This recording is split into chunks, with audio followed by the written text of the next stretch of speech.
Picture this. September 16th, 2025 at 9 a.m. A Ring doorbell camera in a quiet Richmond Hill neighborhood captures something that will haunt investigators for months. A 56-year-old man named Gregory McNeal comes running through a stranger's backyard. His face shows clear signs of trauma, the right side swollen and bruised.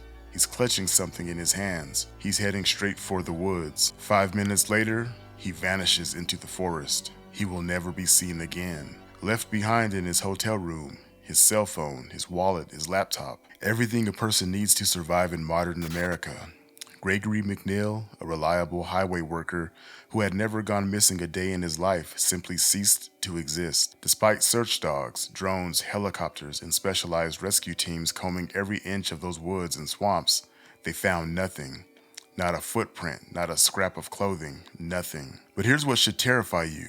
Gregory McNeal is not alone. Something has been happening in Savannah, Georgia, and the surrounding coastal areas for years. People are disappearing without a trace, and a disturbing number of them are black men and women whose cases barely make the local news. What would make a stable, employed man with no history of erratic behavior abandon everything he owns and run injured into a dangerous swampland? Why do extensive professional searches with every modern tool, thermal imaging, cadaver dogs, aerial drones, find absolutely nothing? How can multiple people vanish from the same geographic area over the span of a decade with no resolution to any of their cases? And perhaps most disturbing, why do these disappearances generate so little public attention, no national media coverage, no viral campaigns demanding justice? Now, I'm not expecting Gabby Petito or Natalie Holloway levels of coverage, but dang, can we get a little screen time? Gregory McNeal was a 6'2" man who followed the same routine every day of his working life. If he can disappear without a trace, if professional search teams can find nothing, if a person can vanish in broad daylight in a residential neighborhood with cameras rolling, then what does that mean for everyone else? What does that mean for Joseph Taylor, Monica Strawberry Jackson, and Louis Spider-Man Williams Jr.? What's happening in Savannah, Georgia? Why are people vanishing? And who might be next? Hello, strangers. Welcome back to the Strange Bar and Grill. I'm your host, JP. Today we'll be covering the bizarre case of Gregory McNeal and several other missing persons cases in Savannah, Georgia. Cases that don't get a lot of coverage, so I'll be covering them today.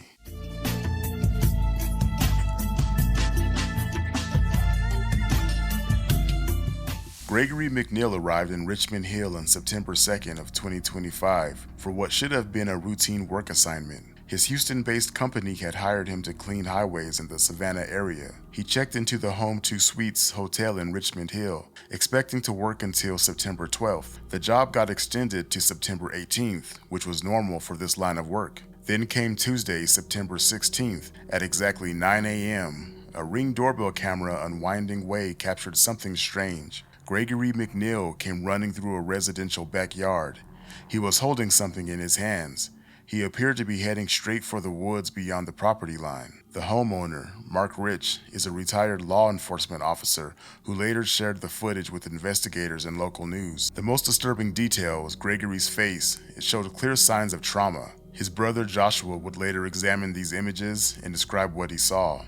On the right side of his face, if you look, it looks swollen and bruised. That whole side of his right side of his face looks traumatized, like there's been some trauma. By 9:05 a.m., Gregory McNeal had entered the woods, and he has not been seen since. When Gregory didn't show up for work that morning, his employer immediately became concerned. The company contacted the Richmond Hill Police Department to report him missing. This quick action suggests his absence was completely out of character. Employers don't typically call police after just one missed shift unless they have serious concerns. Which makes me think, did his employer know something? Did Gregory have an issue with someone, a coworker maybe? Just thinking out loud here because that's usually not someone's first thought. Someone misses work, you report them missing. But it also sounds like Gregory wasn't the type to just miss work either. So I guess I can see it both ways, but that just kind of sticks out to me. Officers went to the Home 2 Suites hotel where Gregory had been staying. Inside his room, they found everything: his cell phone, his wallet, his laptop, all his personal belongings. He had vanished with nothing. No way to call for help, no identification, no money. His brother Joshua emphasized how unusual this was.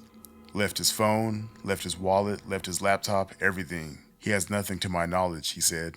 Grown people just don't go missing like that without a cell phone, without a wallet, without a debit card these days. Like you can't live, you can't function. I've called the jails, I've called the hospitals, I've called the psychiatric hospitals. There's no signs. There's no signs. But with the traumas we face, that's what's got our family very, very, very concerned. To understand why this disappearance is so alarming, you need to understand who Gregory McNeal was. He stood 6 foot 2 inches tall and weighed about 180 pounds. He lived in Atlanta but traveled frequently for work between Houston and Savannah. For the most part, his life followed predictable patterns. His brother Joshua painted a picture of a simple, stable life. Gregory went to work. He came home.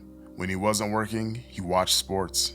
He was passionate about his teams. He was reliable. It's completely unusual, Joshua told reporters. This wasn't a man prone to impulsive decisions. This wasn't someone who would abandon his belongings and walk away from his job. The family had never dealt with anything like this before. When Joshua Williams learned his brother was missing on September 23rd, a full week after the disappearance, he immediately began calling hospitals, jails, and psychiatric facilities. He found nothing, no arrests, no hospital admissions, no trace of his brother anywhere in the system. So it sounds like the boss contacted the police. I'm assuming he had no way to get in contact with the family because it sounds like his brother Joshua didn't learn about his disappearance until the 23rd, which is a full week after he went missing. Richmond Hill Police Department launched their investigation immediately. Captain Brad Sykes coordinated the response. Detectives began canvassing local businesses asking if anyone had seen Gregory. They released the surveillance photos to the public, hoping someone would recognize him or provide information. The canine units came first. Specially trained search dogs spent 2 full days in the wooded areas behind Winding Way, trying to pick up Gregory's scent. The handlers walked the dogs through the dense forests across difficult terrain, hoping for any sign of where he had gone. They found nothing. The South Carolina Search and Rescue Team was deployed not once but twice. These specialized teams brought sophisticated equipment and experience searching difficult terrain. They covered large areas of dense woods, massive bodies of water, and dangerous swamplands. They searched on foot. They used all-terrain vehicles to access remote areas. They flew drones overhead, using cameras to scan the forest canopy and look for any signs of a person. Both deployments ended with the same result: no trace of Gregory McNeal. The terrain itself presents enormous challenges. Mark Rich, the homeowner whose Ring camera caught the last footage of Gregory, explained the layout to reporters. Once Gregory entered those woods, he had 3 possible directions. If he went right, he would reach railroad tracks that run in 2 directions, one towards Savannah and the other towards Jacksonville. If he went straight ahead, he would encounter vast swamplands that stretched for acres. If he turned left, he could follow a trail that would eventually bring him back toward Highway 17, near a Dollar General store, or along higher ground at the edge of the swamp. Each possibility presents its own set of questions. Did he follow the railroad tracks out of the area? Is he lost in the swamp? Did he make it back to the highway but then disappear from there? Searchers have covered all these areas without finding a single clue. Apparently he came from the hotel over here along that other street and then came in between 2 houses, one of which was mine. People want to know, is he okay? Is he safe? Is he healthy? What triggered this? What's going on? Captain Sykes told reporters, "We've had detectives going out to different businesses asking around. We had canines come out. They searched for 2 days in the wooded area where we think he may have gone. Didn't find anything in those 2 days. Police have investigated every tip that citizens have provided, but they also made it clear that there are aspects of the investigation that they are not releasing at this time, suggesting they know more than they're sharing publicly. But what are they not sharing? Do they have a suspect in mind?" Gregory McNeal's case becomes even more concerning when you learn about other missing persons cases in coastal Georgia. The Savannah area has seen multiple people vanish without a trace. I was able to find some information on 3 additional cases, but there are over 400 open missing persons cases in Georgia alone. And that number may be even higher, as Georgia doesn't have a standardized central database to record these cases. But let's briefly discuss 3 cases I was able to find some information on. Monica Denise Jackson, known as Strawberry. disappeared in February of 2014.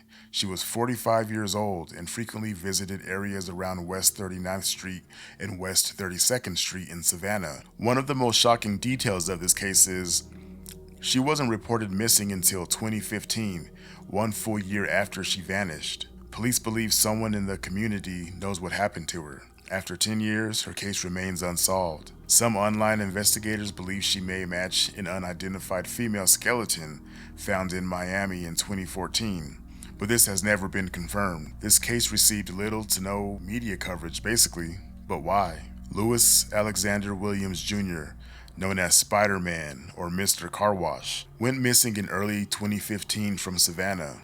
He was 49 years old and known around the 33rd and Montgomery Street area. His case, like Monica Jackson's, went cold almost immediately. 9 years later, he remains missing. Again, this case received little media coverage. Why? Joseph Taylor, 79 years old, disappeared on Father's Day of 2019. He was supposed to go to his daughter's house for dinner. He never arrived. His silver 2016 Toyota Tacoma was found abandoned in Millen, Georgia, about an hour away. The doors were locked, the windows slightly open. Joseph suffered from dementia, which complicated the search. His daughter Lillian has never stopped looking. "I'm not going to give up, I'm going to find my dad, and I'm not going to stop looking until I find him," she told reporters. The family even created a hashtag #HopeForJoe, and set up a GoFundMe to hire a private investigator. 6 years later, Joseph Taylor has never been found. And of course, this case received little media coverage. Why? One of the most striking aspects of Gregory McNeal's disappearance is how little public engagement it has generated.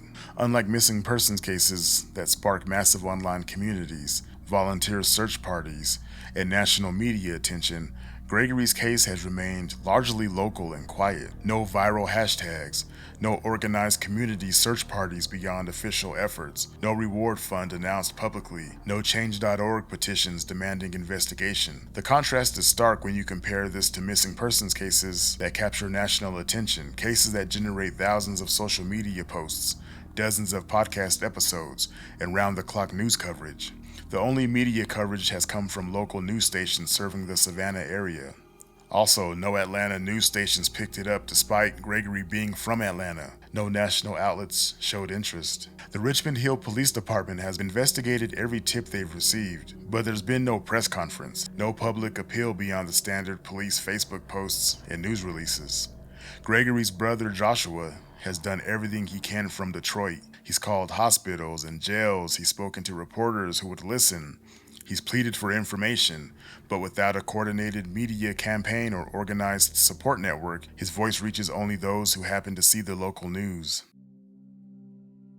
And unfortunately, that's all the information I have on this case right now. Without concrete evidence, investigators, family members, and community observers have developed several theories about Gregory McNeal's disappearance. Each theory has supporting evidence, but none can be confirmed at this time. But with that, let's jump into some of these theories. So theory number 1, he was assaulted and fled or was harmed. This is the theory that concerns Gregory's family the most. The surveillance footage clearly shows injuries to his face. Joshua Williams is convinced something violent happened to his brother before he ran into those woods. Was Gregory attacked? Was he fleeing from someone? The facial trauma suggests some kind of physical confrontation occurred before 9 a.m. that morning. If he was assaulted, where did it happen? Who was involved? And if he ran into the woods to escape, what happened next? The family's deep concern centers on this. If Gregory was injured and disoriented, he may have needed immediate medical help that he couldn't access without his phone or any way to communicate. His boss knew immediately to report him missing. Did he know something? Did Gregory have an altercation with a coworker? Did things turn violent? Did he run into someone at the hotel? Who would want to harm him? He was running for his life, it appears. Who was after him? Was someone chasing him? Did they do something worse to him? The police searched everywhere. Did someone hide his body? And again, the police have not named any persons of interest or suspects, but they also acknowledge that they're not sharing all aspects of their investigation, which makes me think that they know a little more that they're keeping out of the public eye for now. That brings us to theory number 2. Maybe he experienced a medical crisis. The behavior captured on camera, running through residential yards, abandoning all personal belongings, heading into dangerous terrain, could indicate a medical emergency. Some people experiencing severe medical events become disoriented and behave erratically. Could Gregory have suffered a stroke or some other health crisis that caused him to flee without rational thought? The problem with this theory is that there's no known history of any kind of medical issues or health issues or mental health issues mentioned in any reports. And this theory also doesn't explain the apparent facial injuries. And theory number 3, did he become lost or injured in the wilderness and succumb to the elements? Now, this theory doesn't explain why Gregory was running and had the injuries to his face. This is just a possible explanation of why he hasn't been found yet. The terrain where Gregory was last seen is genuinely dangerous. The swamps are vast and disorienting. The woods are dense. If Gregory entered the wilderness injured, disoriented, or without water, he could have quickly become lost. September in Georgia is still hot, and dehydration can occur rapidly. The swamps contain water, but they also contain dangers, difficult footing, wildlife, and areas where a person could become trapped or injured. However, this theory faces a significant challenge. The extensive searches by trained professionals with dogs, drones, and ATVs should have found something, some piece of evidence. A piece of clothing, a footprint, any sign of him. The fact that multiple search operations found absolutely nothing is puzzling. And this brings us to our final theory. Did he leave the area voluntarily via the railroad tracks? The railroad tracks near where Gregory was last seen provide a potential exit route. Trains travel in both directions, toward Savannah and toward Jacksonville, Florida. Could Gregory have followed those tracks and hopped on a train or simply walked along the rails to leave the area? This would explain why searches of the immediate woods found nothing.